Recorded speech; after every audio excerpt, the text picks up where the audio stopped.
Well, hello, and welcome to another exciting edition of Film Bouillabaisse. As always, I'm Alison Parker. Hello, I'm Logan Albright. And here we're to talk about the January blockbuster avant-garde indie film Sundance sweep hit of the year, Underwater. I don't think it's any of those things. Tell us what it is. Underwater is a movie about an underwater research station like in Sea Lab 2021. And like in Sea Lab 2021, it explodes. And people have to try not to die. And it's very claustrophobic. I felt like the flow of the film moved really well. That is one of my big problems with films often, is poor pacing. This film kept on trucking, kept on moving through its plot points. It didn't get unnecessarily weighed down with dialogue, but not at the expense of at least some minimal character development. Yeah, actually, I thought the pacing was really interesting because if you've seen the trailer, it's like this creepy, the girl's alone in the underwater station, and then like water starts dripping through, and then the whole thing falls apart and it explodes. That's the first scene in the movie. Normally that would be like built up to over the course of a half hour, but it starts off with a crisis, and then it just keeps going and going and going. There's some moments where it lets up and there's a little bit of time to breathe later on, but I thought it was really different that it started off with all the action at the beginning and then kind of moved into a quieter part later on. So basically we are starting out at an underwater sea base. So you'll think of Sphere, you'll think of the Abyss, smallish crew, isolation is a theme, and you're stuck. If you want to see the sun, you want to get some fresh air, can't do it. Can't do it, Logan. Not gonna happen. Get another job. Get a different job. That's what you want. I can't even fathom what it would be like to live down there.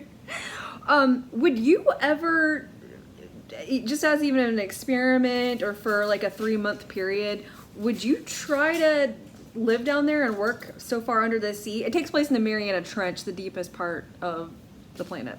Where Leap Day William lives. Did you not grow up with Leap Day William? He lives in the Mariana Trench. He emerges every 4 years to trade children's tears for candy. No, I wouldn't want to do it. It would be very claustrophobic, and it would tend to drive you insane. I wouldn't want to do it. And I said deepest part of the planet, I meant deepest part of the ocean. So it's kind of some genre bender happening, not unlike Alien. There's kind of a reference at one point, digging too deep, which made me think of the Mines of Moria part of... The dwarves delved too deep in Khazad-dûm. Yeah, it was very similar to that. The dwarves delved too greedily and too deep. I'm glad you brought up Alien, because I feel like the film was very heavily inspired by Alien. It had a lot of that feeling. It's got kind of the last woman standing protagonist who's going through all this stuff. And while we're on that subject, I want to say Hollywood has been desperately trying to write strong women characters in their movies lately and failing. And this is an example of how to do it right, because she's not a superhero. She's not the only competent person in the room full of idiots. She's not handed on everything on a silver platter. She's not emotionless. Like, she's just a normal mechanical engineer on the staff of this ship who then rises to meet the occasion, rises to cope with the circumstances that she's confronted with. And it's the same thing that Ripley has in Alien, and that's why it's such a great movie. So, take note, Hollywood, if you're writing strong female characters, this is the right way to do it. Don't do it the way they tried to do it in Star Wars or in Captain Marvel or anything like that. Hashtag not sponsored. A lot of people don't like Kristen Stewart, and they write her off as the girl from the Twilight films, but she really has some very serious indie cred. I think the Assayas films are probably her best work. The Clouds of Sils Maria and its follow-up, that was some real powerhouse acting, so I thought she was really well cast in this. Yes, it's a throwback to Alien, but would you agree that it's more of an homage or a pastiche rather than a blatant ripoff? I wouldn't say rip-off, but it's the influence is very heavy, and everyone I saw it with all noticed it and said, hey, that was like Alien. So if you like Alien, you'll probably like this. It's Alien underwater, basically. I think it's pretty clear from the trailer that there's a creature of some sort that's attacking the base. And without getting into too many spoilers, because it is quite a surprise, were you satisfied with the monster or monsters that they've unearthed? Yeah, I mean, if anyone who knows anything about the deep, deep ocean knows that it's full of horrible, inhuman monsters that are terrifying, and there's a lot of them that we probably don't know about yet. So it's pretty believable to have this team down there in the deepest part of the unexplored ocean coming across some kind of terrifying creatures. I found that believable. I thought they were well designed. I was kind of hoping that this would become the first film in a cinematic universe based on the works of H.P. Lovecraft, based on what they end up uncovering. I don't think that's going to happen. But yeah, I like the creatures down there. So what I think is really neat is the captain is this renowned French actor named Vincent Cassel, and he was in, for instance, Brotherhood of the Wolf from like 2001. And he was kind of known as being a villain. He was almost typecast. Think Rufus Sewell. Just always just like some kind of creepy, underhanded villain. And in this, he's the captain, and he's kind of above reproach. He's a stalwart, bulwark individual. So I just really liked seeing him in this. I immediately was like, wow, he's in this big Hollywood film. Okay, so my perceptions going into this film were not super high. It's January, which unless it's holdover from December, when it's Oscar films that have been re-released or have been held over into January and February are just kind of a graveyard, a dumping ground of bad films that have been in development hell, things they can't find a place for, things that are abjectly terrible. There's usually some horror films and some really bad comedies. There are exceptions. So that didn't lead me to think that this film would have some potential, but I quite enjoyed it. I thought it was good. There's a couple things I didn't like about it. I felt like the geography of what they were doing was a little confusing because they're trying to get from a thing to a thing, and they got to go through water, but there's like 4 other stops they make before they get there. So it's like, oh, we're in water, and now we're in a creaky, decaying vessel, and now we're in water, and now we're in a creaky, decaying vessel. And it was kind of hard to keep track of where they were. And then I also think that it got a little repetitive because it was, oh, we're going through the water, and it's scary, and there's a monster that goes at us, and now we're safe, and it's creaky, and oh, is the ship going to hold, or is it going to fall apart? And then they did that like 4 times in a row, which I found a little bit repetitive.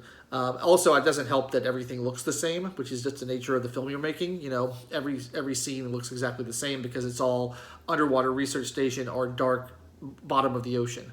So it was a little bit hard to follow, and it was a little bit, maybe I'm just getting old and can't follow movies anymore, but for me the geography was a little hard to follow, and I found it got a little bit repetitive. But otherwise, I quite enjoyed it. I thought it was good. I would agree that it wasn't always super noticeable where they were going because they were going to some of the bases that had been retired. Meow. Agatha Christie wanted to say hi, and then she did not. We'll just cut all of this out. None of that's getting cut out. It's all staying in. Rich needs a t-shirt that says, "That's staying in."